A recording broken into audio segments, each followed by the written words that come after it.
Okay, evening all.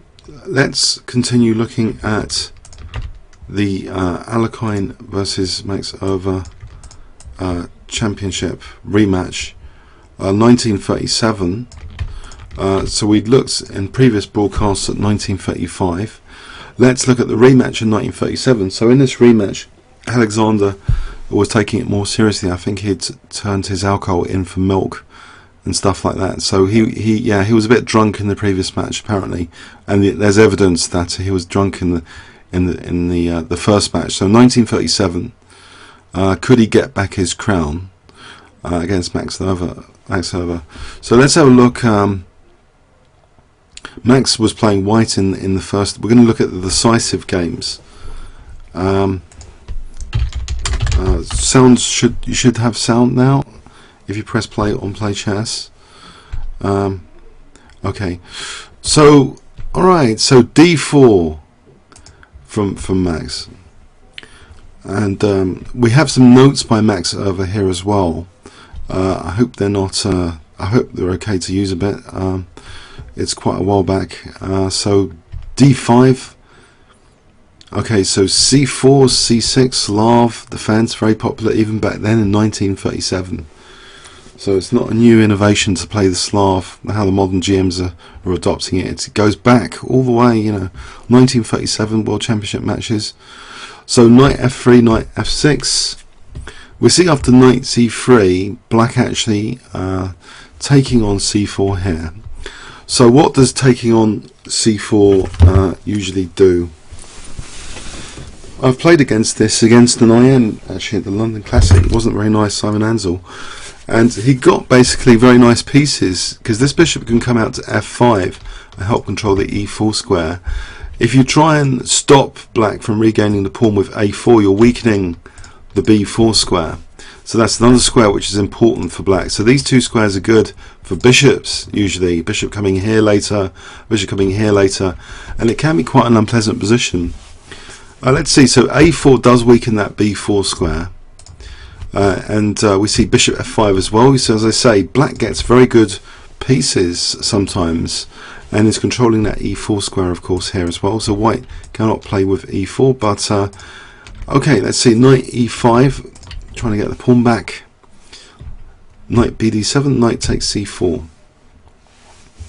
Okay, queen C7. And queen c7 does seem to be a little bit on the provocative side, because you would think that if only there was a bishop here you could gain a tempo, and why not then aim for that with benefits. This move g3, not only to fianchetto the bishop here, but also to be able to play bishop f4 maybe later, is interesting. And black wants to try and play in the Slav often this move, which is often called an equalizing move, in the sense to equalizing break to play e5.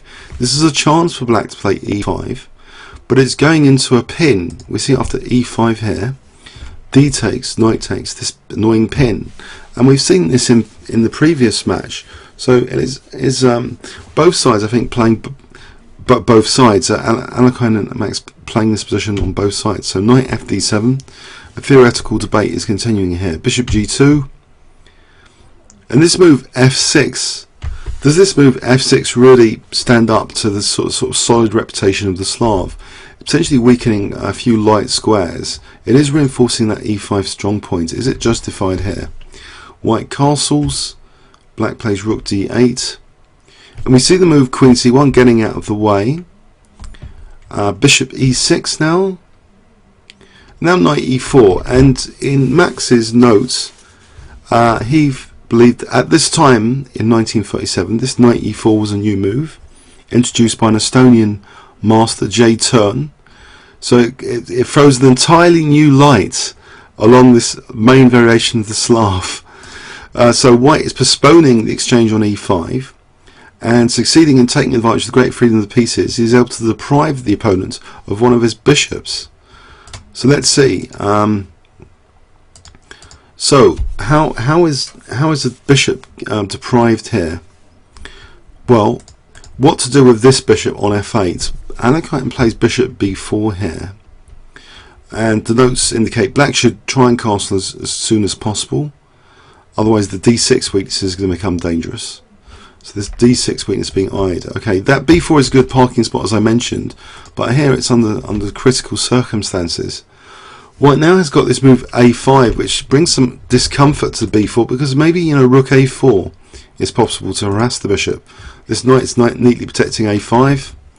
Black castles here, and now actually white plays the move a6, which potentially this structure it is being a bit undermined here, and actually in the notes, more appropriate in order to keep the initiative, it's indicated rook a4 might have been better, and then taking on e5, then knight c5 hitting the bishop on e6.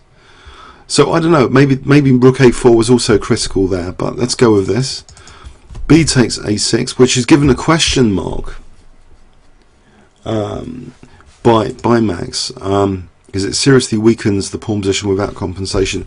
So okay, so that's interesting that Alexander Alekhine is volunteering structural damage here. That's very interesting from a stylistic point of view, how open-minded Alexander is, because the dynamic players will be on the often rule breaking, in inverted commas, you know, the artificial rules, but he's probably thinking up piece play or something else. Why has he volunteered this structural damage here? And in the notes, b6 Max was indicating as more correct, in inverted commas, and then some exchanges could occur on e5, and then taking on, well, there's a long variation where it's justified that b6 was possible, even if black gives up the c6 pawn. But okay, we've got structural damage here. Knight takes e5, knight takes, and now knight c5 hits the bishop, hits a6. And black's compelled to give up the dark square bishop. It's pretty nasty otherwise. No, there's even worse in this position. In fact, if the bishop moves back, then we have queen c4. Sorry, we have bishop takes e5. Let's show this. Bishop takes e5, and then queen c4 check picks up this bishop. So we can't move the bishop back here. So he's a little bit in trouble. Giving up the dark square bishop is not very nice. It's a necessary concession here. So bishop takes c5 was played. Queen takes c5. So we've got the bishop pair. We've got structural damage. We've got the a file to work with. White has done very well out of this opening. Picked up a lot of trumps here.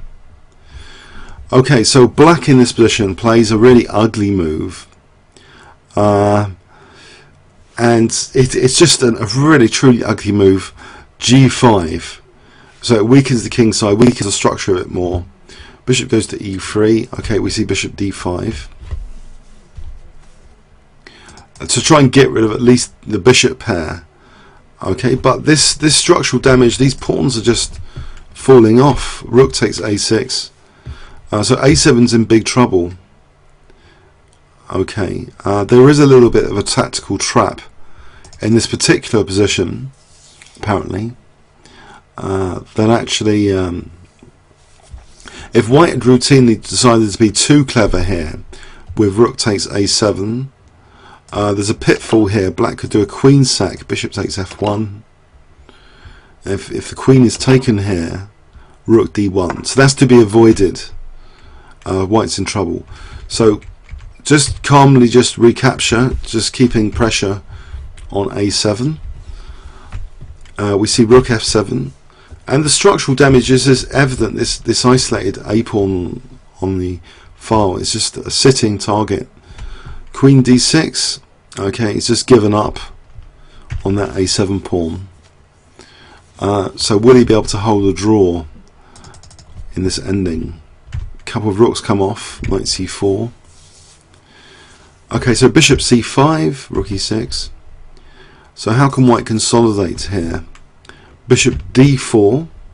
Okay, he's keeping an eye on f6, he's protecting b2. So if rook e2, bishop takes f6. So rook takes e2 was played. bishop takes f6, g4. Alright, maybe this is like becoming a bit dangerous, this check using that pin. So here Kf1 is played, after which the notes indicate is practically over. If black had tried, instead of rook takes e2 here, sorry, instead of rook takes e2, well, knight d2 is no better. In this position, okay, instead of g4, if you tried knight takes b2 here, there's rook a2, so we've got that nasty pin, which is pretty nasty there. So this helps explain g4. So this g4 move here, well, it's setting up that cheapo, but Kf1 sidesteps any cheapos with knight e3. So we see rook c2, check, mopping up some pawns now. Rook takes g4, knight takes b2. Just going into the rook and pawn ending is good enough. Bishop takes b2. So the rook and pawn ending is perceived as an easy technical win here by Max. So he's very good at this kind of precise chess. If he's got an advantage, he can win from here. This rook and pawn ending, he's got 3-1 here. So how does he do it? Brings the king in, starts attacking h7, keeps the black rook passive, starts bringing his pawns up the board. Why not? It's overwhelming. It's hopeless, really. So an unfortunate start for the match for Alexander Alekhine. If we go back, there was a key opening novelty then, knight e4, which seems to give black a lot of problems. So the question is, should black ever repeat this line? If we go back, so this novelty at the time in this line is to do with delaying capture on e5, this knight e4 here. Any of you are aware that this was a theoretical novelty out of interest at the time, to play knight e4? I guess you're not. You'd have to know quite a lot about chess to know that this was a novelty at the time. But knight e4 does seem to put black in a little bit of trouble. I think the key thing, one of the key things about it, is being able to take and then play knight c5, because it's hitting all sorts of things. So it was a bit of a downhill after getting this big advantage. It was kind of downhill for black. So obviously Max Euwe is a very, very strong grandmaster for Alekhine to try and take on in this rematch, and he's under no illusions. And this first game is certainly not an indicator that he's going to be an easy opponent to try and get back his world title from. So King f1, just sidestepping any problems and mopping up these pawns. Yeah, a bit of a technical exercise game. Unfortunate, but sometimes that's how chess is. If you get a big trump card from the opening, you can just convert it. So let's look at the next decisive game in the match. Okay, so, and the notes here are by Alexander Alekhine. I've got notes by Alexander Alekhine, which are interesting. So, in this game,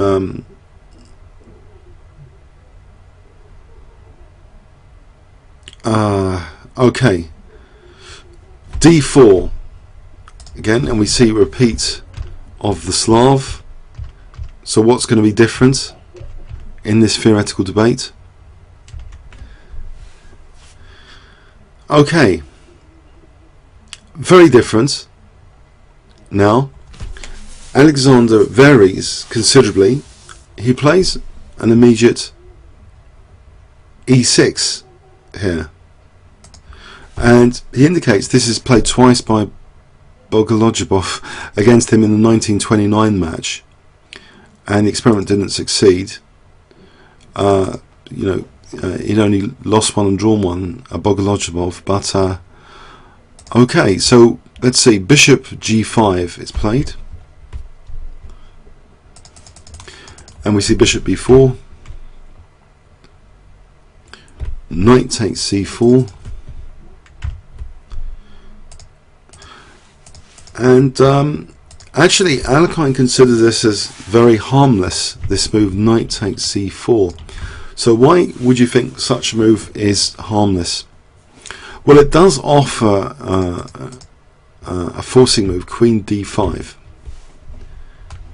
So attacking a knight, putting pressure on the king side here. Bishop takes f6 is played. And okay, there's two choices. Is there two choices, or not really? Can black take on f6 with the pawn? Well, actually, he takes the knight, and he gives the notes. Actually, funny enough, better is taking the bishop. In his notes, why would he consider it better to take the bishop here? His notes: g takes knight e3, queen goes to a5. Queen b3 with better prospects for white. For some reason, well, he didn't like this. Maybe okay. So he played queen takes c4 instead. Oh, pardon me. I'm getting that. Structurally looks terrible. No, he'd rather like offer g7. No, this he's indicating queen takes c4 is better than g takes f6, not worse. Pardon me. Queen d2. And now. This is a very interesting move because by reinforcing the knight, white is now potentially threatening e4 to win the bishop. So he's leaving the bishop to be taken. Now, if he had taken on g7, well, no, bishop takes c3 is a serious threat in this position because the rook's going to be hanging. So he's got to do something about c3 here. So queen d2. With the idea that, okay, g takes, we've got e4 to regain our piece. So g takes f6, e4, attacking the queen and bishop. Okay, so queen b3, e takes. And it's a bit kind of messy, this position. What is actually going on here? At least white hasn't got the bishop pair, and there seems to be some pressure on the black position. But let's see, knight d7, f takes, bishop e2, and black castles. Black seems to have quite an aggressive position, and if white castles kingside, you might think the g file, but this bishop could take care of a few things, and the king might be a bit weak on the queen side. Okay, let's see. White did castle, not fearing any g-file attack. And Alekhine writes that the last few moves were practically forced, and position reached is about equal attacking possibilities for both sides, in fact. Now this next move does look logical. It looks like a logical break in the centre. e5. So what does it do, this e5 move?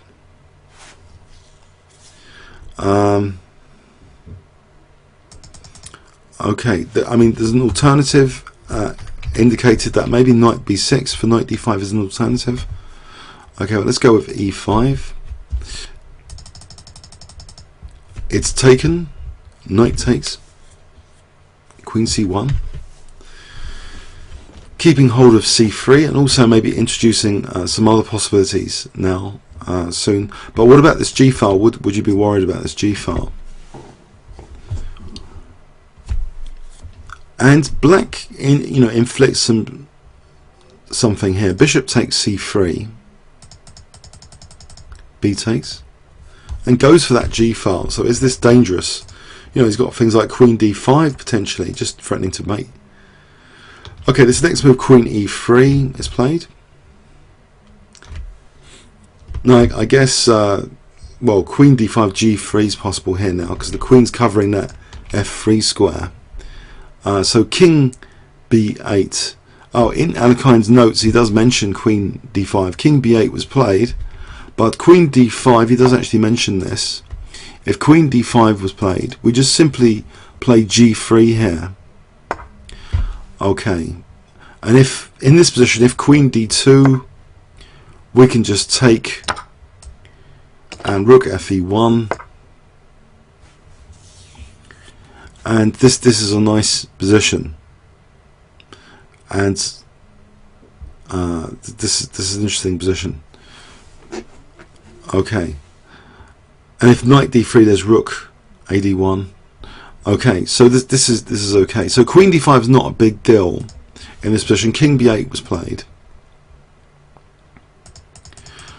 Okay, g3, so in advance of any queen d5. Rook d7.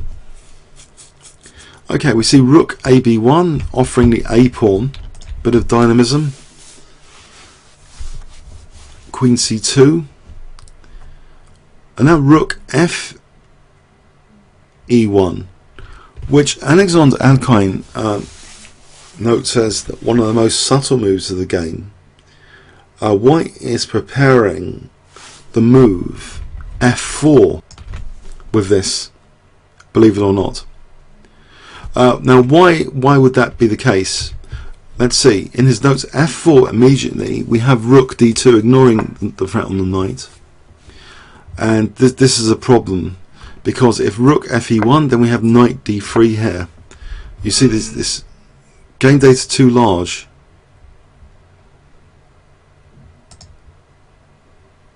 Oh dear. Oh. Whoops. Pardon me. Sorry, I'll have to start the broadcast again. Woo. On Play Chess. Oh dear. Are we back? Press play. Sorry about this. Okay, sorry, I just had a bit. I have to remove those notes. Bit of a shame that. Sorry. So press play if you're on Play Chess. So we'll go back. So he'd played this move to prepare f4. Okay, so we see queen d2. The queen's come off, and now f4. So is this f4 a big deal? Well, actually, we're going to see now the bishop getting quite good against the knight. The knight's being driven back. Bishop c4 attacking the rook, and white's got that e file. So is this a tangible advantage building up? Rook e6 attacking f6, that's protected. Rook be1, definitely white seems to be a little bit better, because you can just look at this knight. It's kind of locked out of the position with this structure. This knight's kind of not such an interesting knight here. So this bishop, okay. On the other hand, you might think, well, white's got these weakened pawns, surely. Is this really enough to win from this position? Let's see. King c7. White takes off a pair of rooks. And h4, victimizing that knight. And he's got a 3-2 pawn majority to work with. Brings his king in. King f3. This c3 pawn's not so bad, because you can imagine knight f5, there's no knight d4. The c3 pawn is not that bad. Knight d5. Okay, and now it is actually attacked though. White doesn't want to play a proxy defensive move like rook c1. He counter-attacks on this pawn with bishop d3. And that's moved. And now we see check. And now actually the c3 pawn is simply given up with king g4 to try and get more time to get to black's pawns and get his pawns going. So black is not tempted here to take on c3. Plays knight e7. We see bishop b1. You can see that this bishop is starting to look better than the knight, and the king is starting to look quite aggressive for the h6 pawn. King e8, king h5, king f7, and now the bishop is very useful here. Check. And now this pawn drops. Bishop moves. It was attacked there. And now g4, and this is starting to look hopeless, and so much so with this potentially huge pawn here coming up that black actually resigned. Sorry.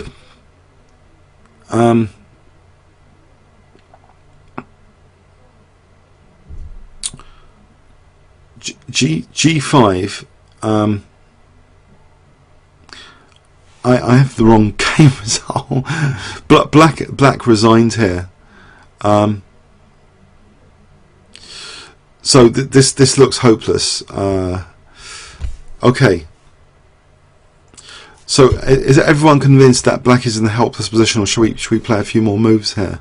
You can see that this pawn coming to g7 is pretty dangerous.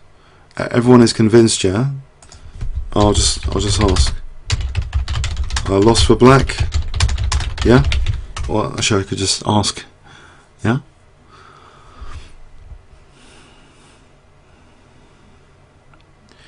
Okay, so that was an interesting game.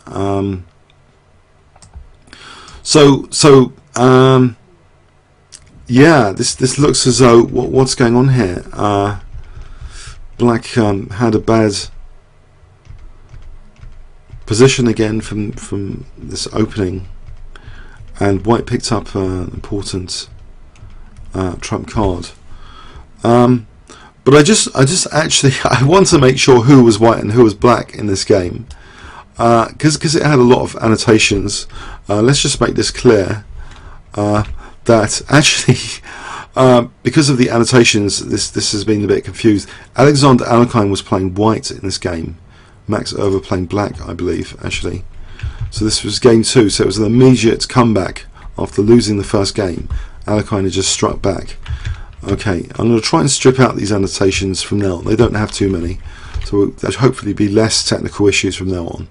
So it's 1-1 the match, and let's look at this game now in round 5. Okay, so in round 5 we see again, okay, d4, d5, c4, and thankfully something different. D takes c4 from Alexander Alekhine, Queen's Gambit accepted. Knight f3, and we see a6, e3, knight f6, bishop takes c4, e6. This looks like all standard stuff in the Queen's Gambit accepted. So the idea of Queen e2 is often to be able to play rook d1. So knight c6, knight c3, okay. b5, bishop goes back, bishop e7.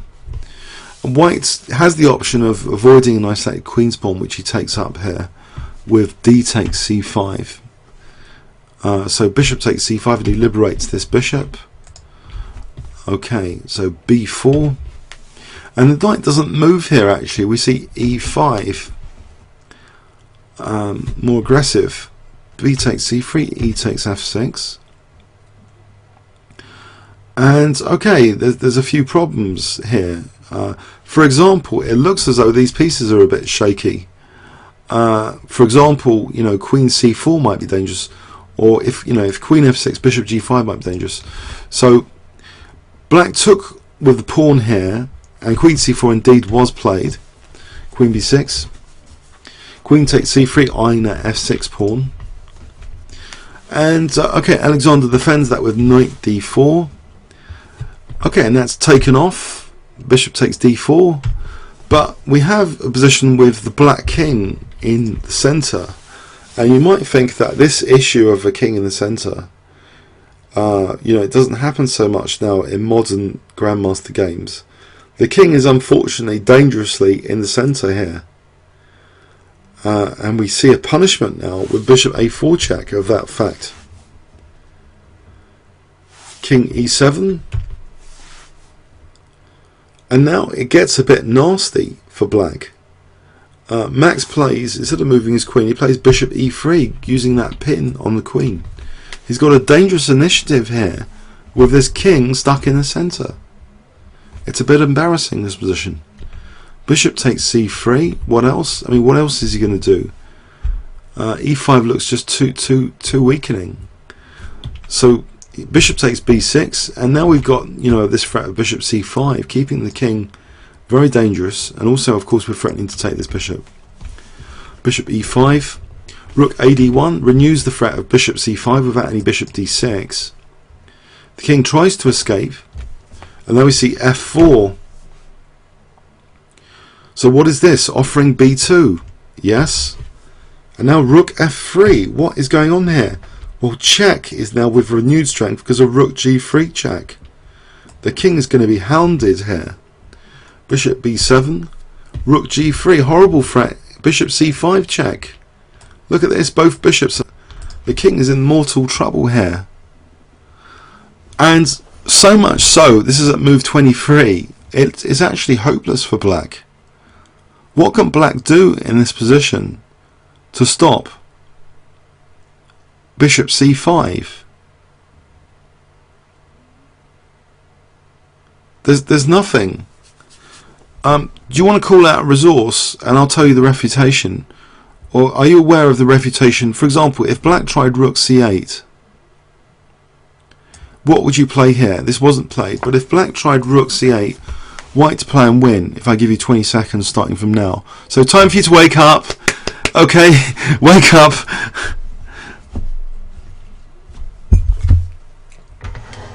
Everyone, what would you play here as white?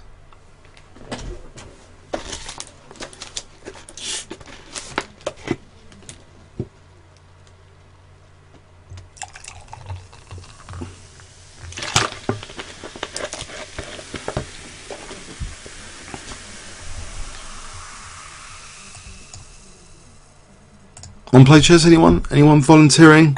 White to play and win, forcing moves. What forcing moves are really good here? Come on.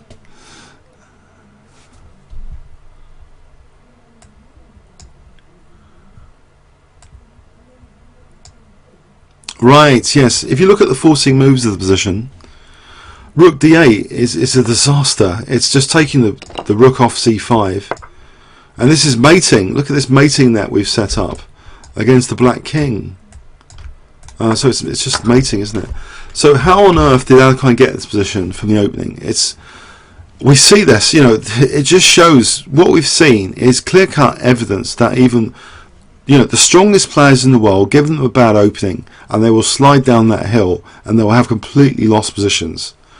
He's having to give up the bishop in the game. He plays bishop a3 here, desperate, gives up the whole bishop. I really wonder if it's worth carrying on to look at this. He gives up the whole bishop. He's a bishop down now and he carries on. Maybe he's just annoyed of himself. But what a disastrous opening from the Queen's Gambit accepted. Okay, credit to him for varying from that Slav defence. At least he gave the audience something to think about, that you can play different openings. But my move 24, he just lost the piece. He plays on a little bit. Rook g8, it's easy to defend. It's just a piece down. Yes. There's not much going on. A piece down. So I think what we need to look at is the actual opening. It's all pretty easy to win from this position. A bishop up. So let's check this opening.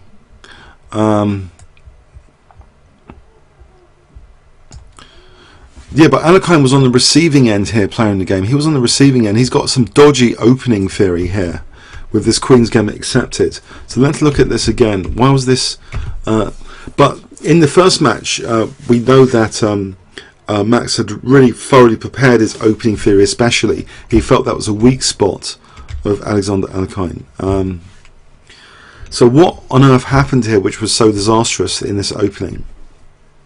We saw this b5, which looks okay. It's delaying kingside development for a moment. We see d takes c5, which is an annoying move. It avoids the isolated queen's pawn. It brings some forcing moves on the board like e4, e5, where this pawn would normally have been an isolated queen's pawn. It's now an aggressive weapon for e5. So maybe the mistake here is this move b4. It's a bit overly ambitious. But what does black do? You know, if he plays e5, he's weakening terribly d5. He doesn't. If he plays b5, you know, if he plays bishop b7, maybe that's, I don't know what to suggest here. But theoretically, this doesn't look good in this sequence b4 e5. Taking. This position already looks dangerous. Black has loose pieces. The king's still in the centre. And yeah, it just doesn't look too good. If he'd moved the bishop, maybe that's better here. Bishop e7. It doesn't look that appetizing. Bishop a4, c6 looks loose. I don't know. It doesn't look that great with the fractures on the king side. So yeah, but this goes to a completely lost position with this neat idea. Bishop check, and then bishop e3. If the king had gone to f8, then bishop h6 check. One would expect it looks terrible, mating, potentially, with just, you know, the queen sliding across. So what a terrible opening, really. I mean, that's what we can say about this. This is a terrible position to have, and he just ends up losing a piece by force. Bit of a shock. No need to carry on there. So black's just losing a piece. So let's go on to the next decisive game. So in round 6, okay. So Alexander playing white, d4, d5, Slav, knight c3, d takes e4. And this is the sort of Slav gambit, actually. White plays an immediate e4 here. Okay, so we see e5, bishop takes c4, very interesting opening, this one.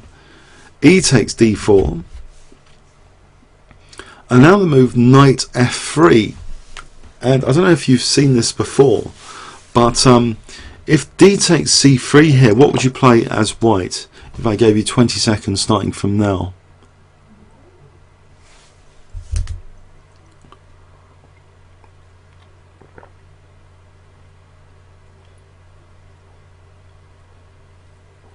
Anyone?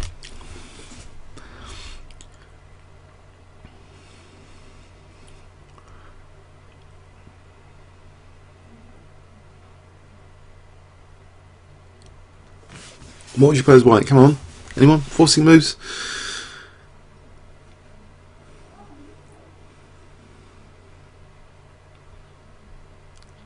Yeah. Okay, so bishop f7. You try and decoy the king away from the queen. So king e7, then what?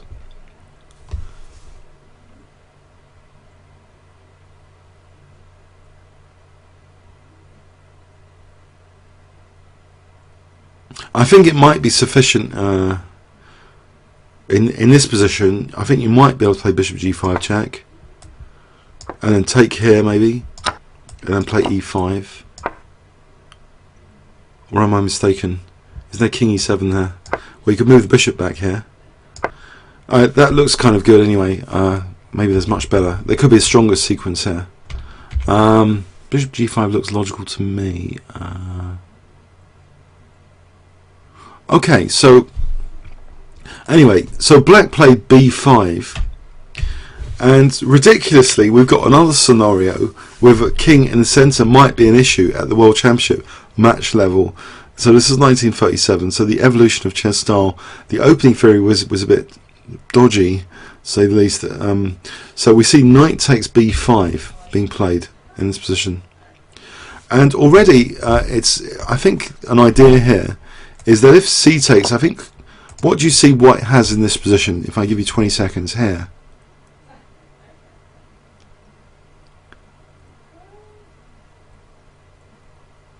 Anyone? Forcing move here, or rather get material clue.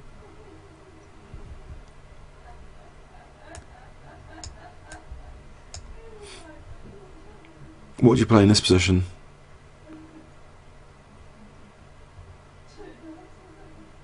Okay. Well, I'll just show. I think bishop d5 just win the rook.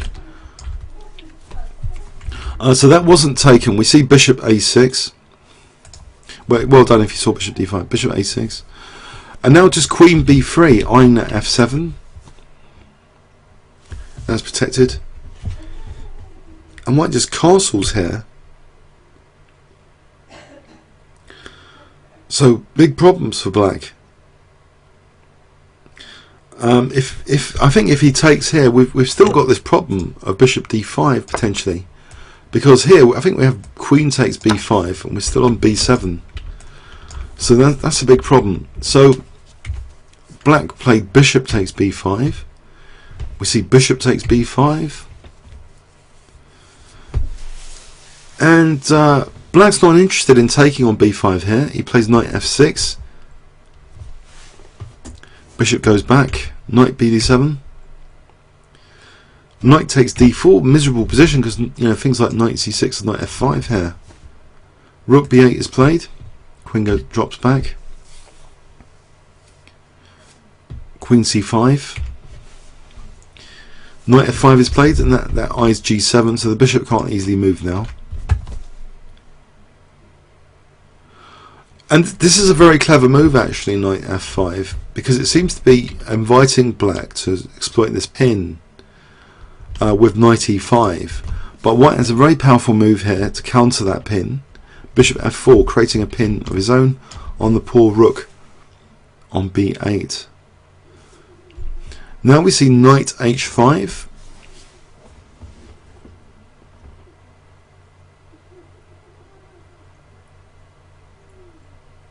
And white wins a little bit of material here with this combination. Bishop takes f7. This knight dare not take, because I think, well, we just take the queen and then we take here, and that's winning material. So we see king not take with the knight, he takes with the king. So queen takes c5 and bishop takes e5. So Alexander is, for the moment, out of the opening, a winning position. It's just a winning position. He's 2 pawns up for nothing. Move 18. These openings are absolutely disastrous, aren't they, in this match? What, black doesn't need to play on from this. He's just two pawns down. But he plays on a few more moves. Rook b5. We see bishop d6. That can't be taken because it will be a check. So bishop b6, b4, rook d8. The rook, this a rook just supports the bishop. c5. That's just taken to get this nasty pin with rook d5 winning material. Or well, I think it is actually winning material potentially, if rook c8 doesn't save the situation. But it's pretty hopeless with this pin here. So black resigned here. He is already like 2 pawns down. Okay. And actually, either if he does play, if he did play on with rook c8, we can actually just take, and then whatever rook takes, we can play knight d6 check, winning the exchange anyway. If he takes like that, it wins the exchange like that. If he takes like this, we win the exchange the other way, knight d6 check.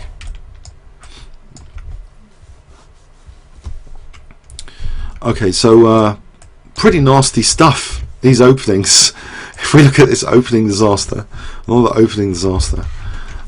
So at least Alexander was on playing white. The openings are disastrous because they were testing new territory in the Slav. This, yeah, they were pioneers. Playing the game, yeah, pioneers, yeah. So knight f3. So this b5, it looks like reminiscence of the Morphy versus Allies opera game in some respect, with the king in the centre being exploited with a knight takes b5. But here it's subtly different. It's about this bishop d5 tactic. Yeah, this is a nasty position. One question here I think we should try and answer, is, well, f7, no, it has to be protected. Forget taking like that. So he protected f7, and like the Morphy allies came, development is hindered. And here we see, yeah, it's just a miserable, absolutely miserable opening position. But in this position, this is the one. If c takes, do we have queen b5 or is queen d5? Is the strong move here queen d5? Forget queen b5, we just hit the rook, do we? Let's see, if I give you 20 seconds, what would you prefer? Queen takes b5 or queen d5? 20 seconds to have a look at this one.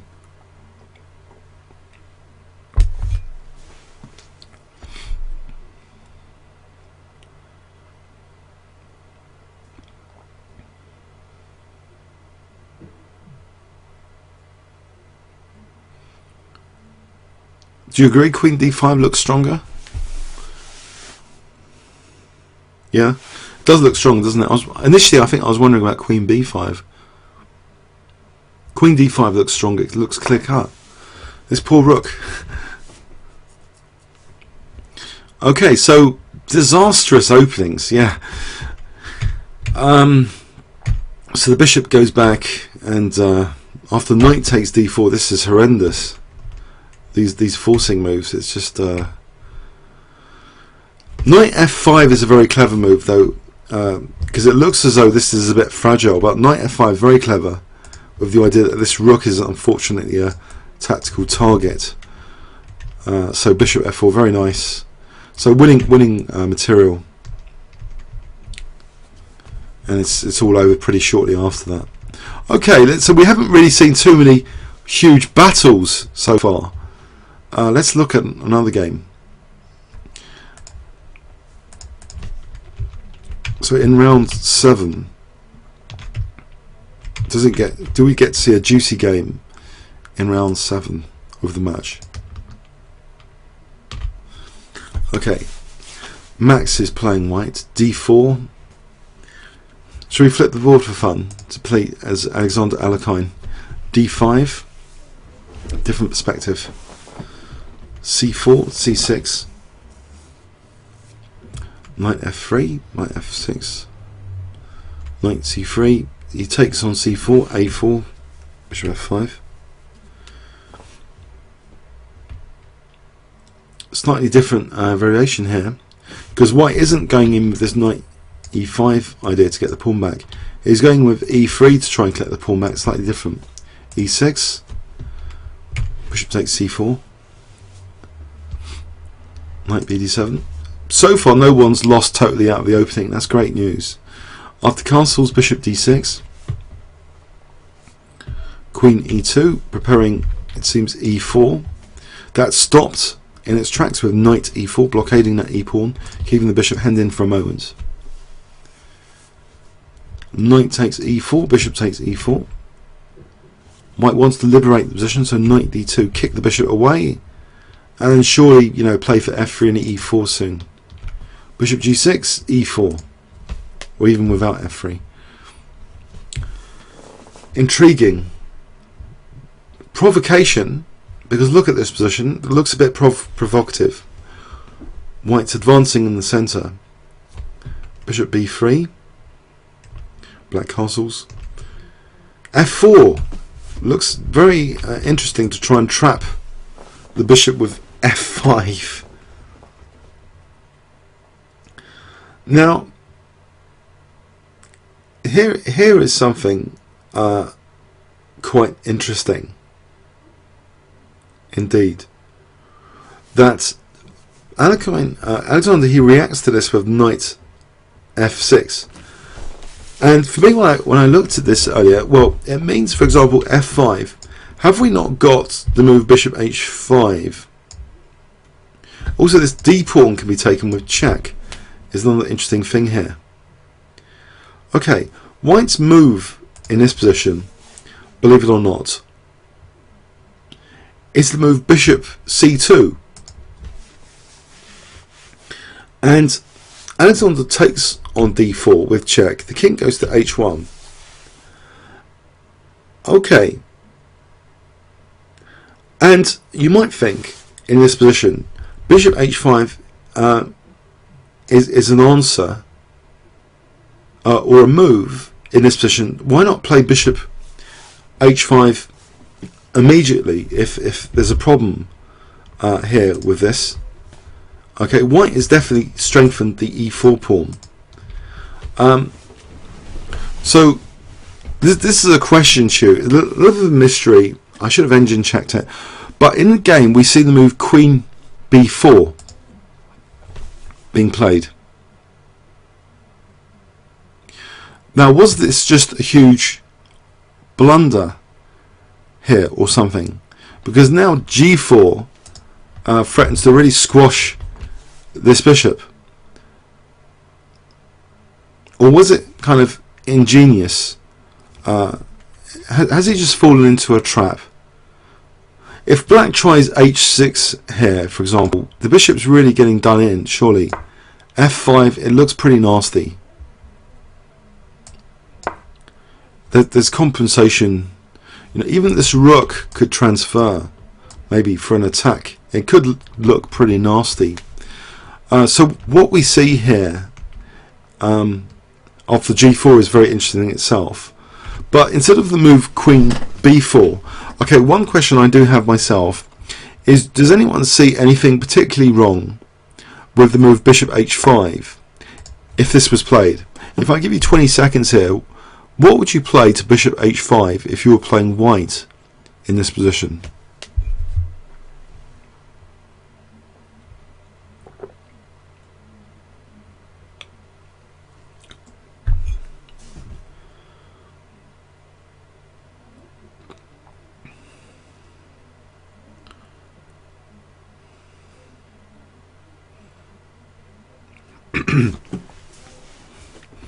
Does anyone see anything good for white?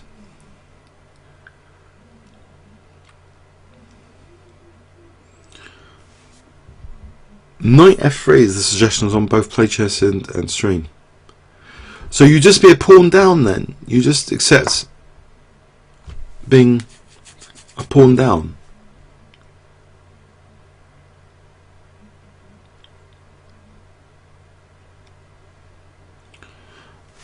It's interesting. Okay.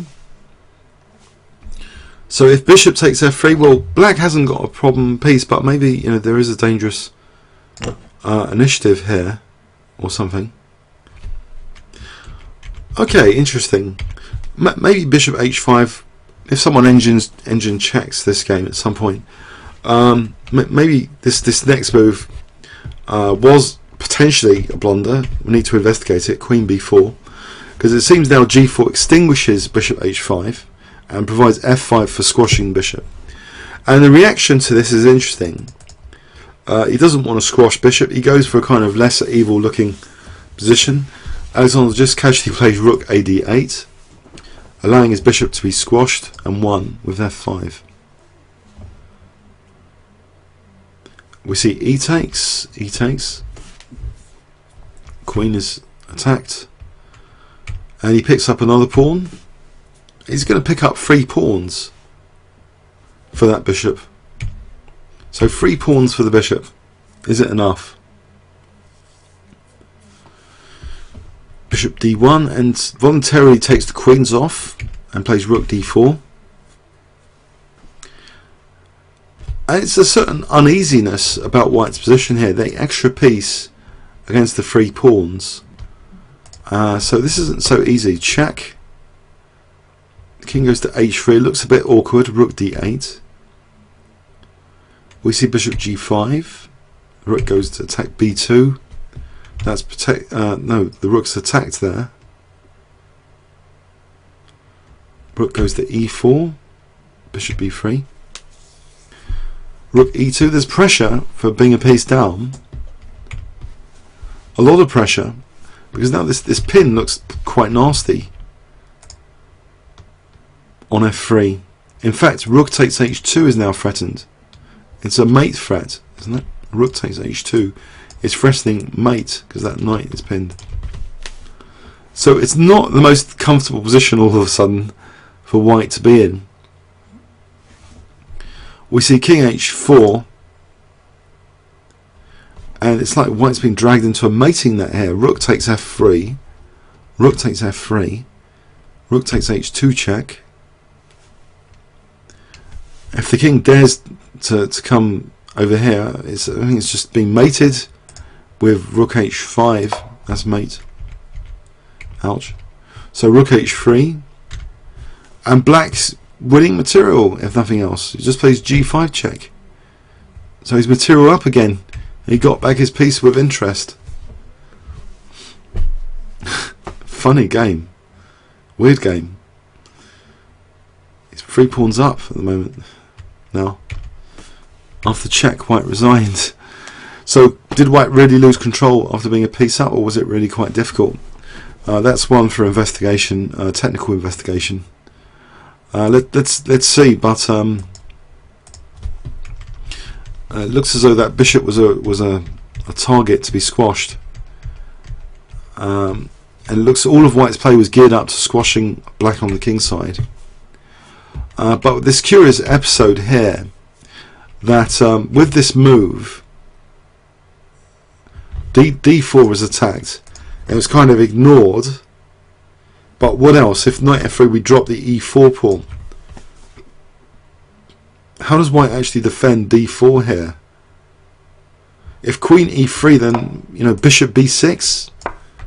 So I don't know about this F4 move. It looks a bit dodgy in some respects. Because again, if we move the knight, we're going to lose the E pawn.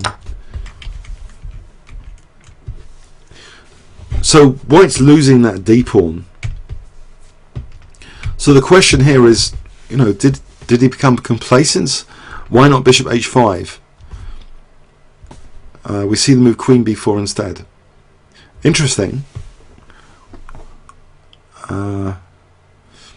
Mystery. Would anyone here have played Queen B4 out of interest? Just inviting G4. Did weaken White's position a lot to invite the bishop being trapped. Curious game. I guess if we engine check this position, maybe Bishop H5 will come up as a move. But has anyone got an engine to check this position? If I give you 20 seconds to have a look. If Bishop H5, someone's saying Queen E1 and H3. Okay, Bishop H5, Queen E1. I don't really believe in H3. It's going to weakening dark squares. We play for H3 and G4 again, surely.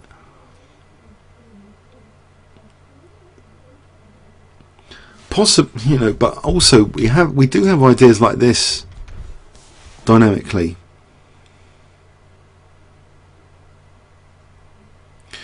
So this was a very interesting continuation anyway. Gaga at 12:04. Queen B4 is the engine move. Are you kidding? Just inviting the bishop to be trapped. Rook FD8.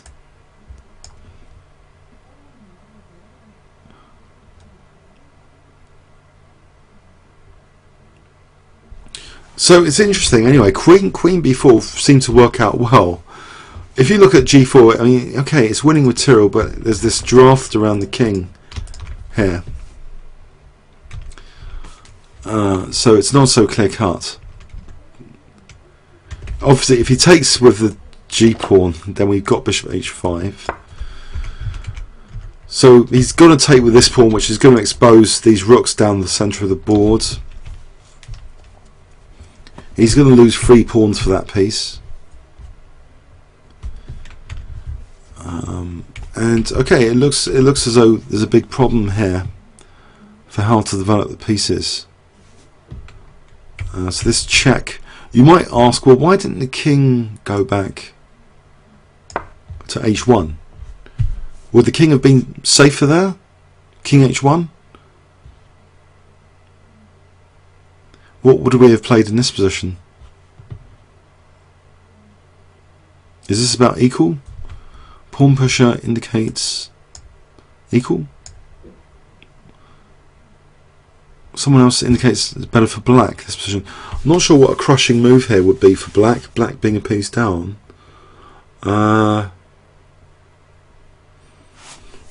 Okay, but yeah, it's difficult. If it's difficult for white to coordinate the pieces, it's difficult. Knight D5. Knight D5 is suggested.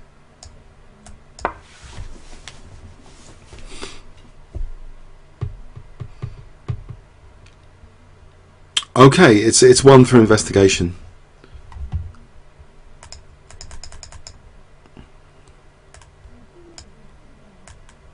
So in the game, the king was drawn out, unfortunately, with King H3.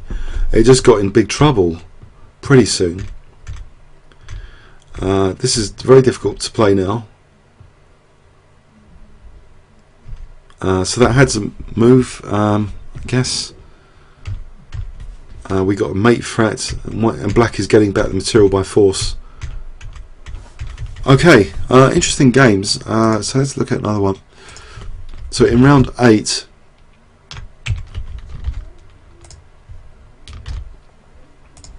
So Alexander playing white d4, and we see knight f6. Let's flip the board. So we see, actually, thankfully, we see a different opening. Great. We see actually a Nimzo engine after knight c3, bishop b4. We see a Nimzo engine. So Max Euwe playing the Nimzo engine here. Queen c2, Kaspar's favourite move, one of the most popular moves in the position. Queen c2, d5, c takes d5, queen takes d5,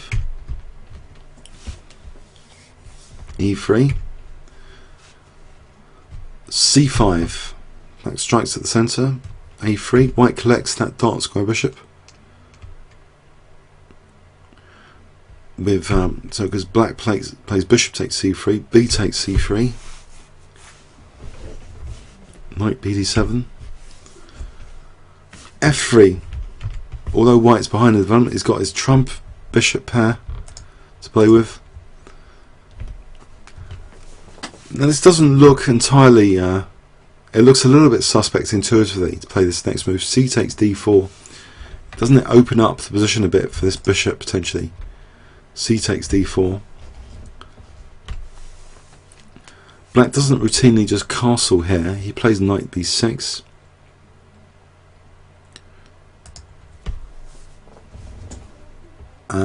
And you might think, why didn't he routinely castle? Knight e2. And again, he's delaying castling on the king side. He plays bishop d7. He's trying to extract some sort of advantage here, maybe trying to get a forcing move in, or try and use the c file against white's queen. We see knight f4, queen goes back. Now black's in trouble, the king in the centre again. We've got a king in the centre again as an issue exposed, because of bishop d2. Black cannot castle now, because a bishop b4 surely would just skewer the queen and rook. Black can't castle, surely, if he did. Bishop b4. This opening theory is on the verge of totally disastrous in this match. If this is the position now black has volunteered himself to be in, he's given white the trump card, the dark squared bishop, and opened up the lines for this bishop to be naturally effective with bishop b4 here. So rook c8, just queen b2, black still can't castle. Can black take away the b4 square from the bishop? He tries to, knight fd5. Okay, he's got b4 covered for the moment. That's taken. And if we take with the knight, then are we not losing? Are we losing the b7 pawn, or is it just e4 is the issue? So whatever the case though, e takes d5 was played, condemning the king in the centre. How many times? The match has only started, it's only round 8, and the opening theory is so bad they're both having this problem with the kings in the centre. So bishop b4. Okay, so all white needs to do is just get his pieces out and rip open the e file in principle. This next move is nifty, yes, king f2. Okay, so he just wants to play for e4 and exploit the king in the centre. Knight a4, queen d2. What can black do with this bishop cutting? You know, this major resource can't get into the game. You might consider, well, why doesn't black play, for example, f6? That might be an idea. Well, he doesn't actually. He does a further move which in principle seems to weaken more things. He plays b6, just offering up the a6 square for the bishop with tempo, which is gladly accepted. Bishop a6, rook b8. And now why not just rip open the e file? The king's in the centre. e4. I know, it's disastrous. Would these players be over 2400 FIDE by modern standards, would you think, from the evidence so far of this match? Or is it just the opening theory making them look really, really bad? It just looks abysmal for black to be in this position, to have given up the dark square bishop, king in the centre. It just looks unbelievable. Does Max need to be in his preparation to get a decent position at the opening? This just looks completely lost already. But alright, there's a materialistic issue here exposed by black. Okay, he might think he's going to munch this bishop here, so he plays b5.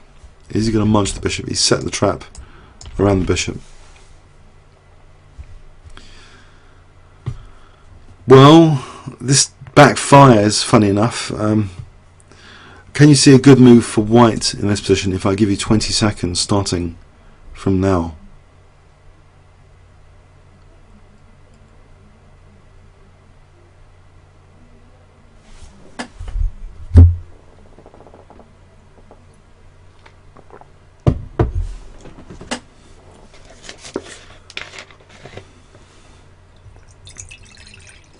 Anyone? Good move for white?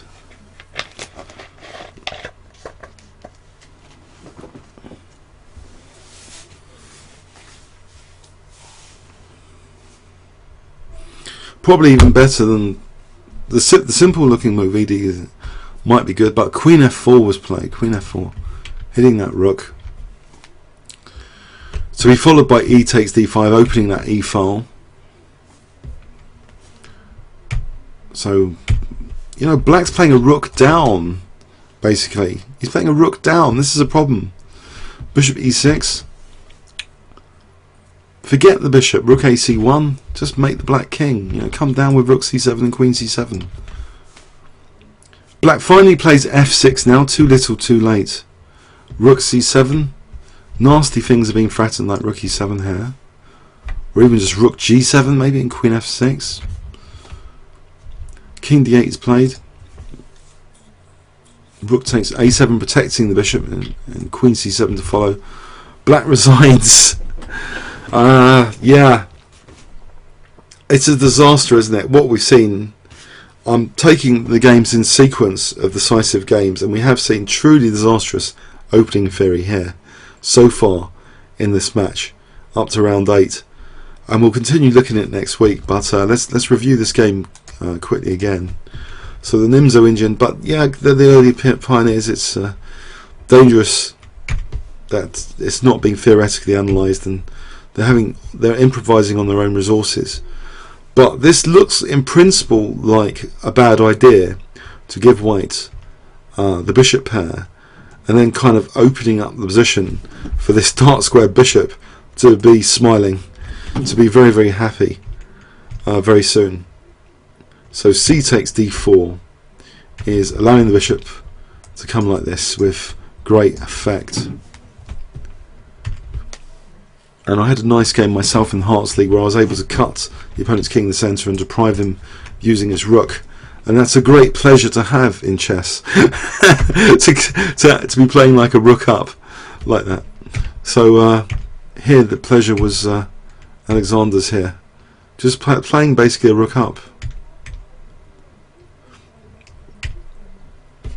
It's already a bit too late, unless he wants to lose the exchange for bishop b4. So we see knight takes d5, maybe a lesser evil move would have been just knight takes d5, just get out of this, try and get out of this kind of thing. Or we have e4 here, I guess,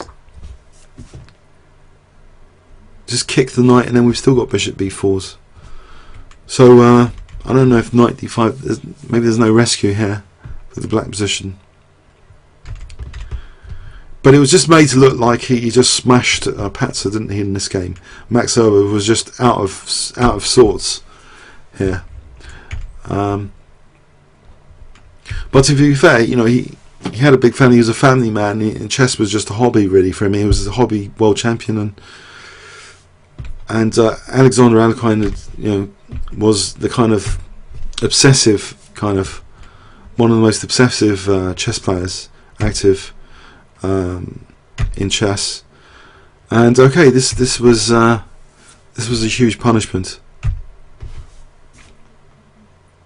For, you know, he's letting his bishop being trapped because he's opening up these other dynamic possibilities in the centre against the king, against the rook.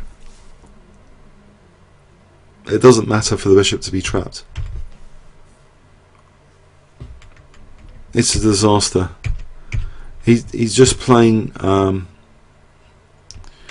with wonderful position here. If let's just check, well, it's not even worth checking it. There's nothing to check. You know, if rook takes a6, we just mate black. We use that pin. That's pinned. We just mate. So disaster. So how not to play with black? Okay, so in interesting games, and startling how the games are often decided from openings. Massive advantages incurred from the openings. I hope you enjoyed tonight's session, and we'll carry on this match next week. Okay, comments or questions on YouTube when I upload it. Thanks very much. So see you next week.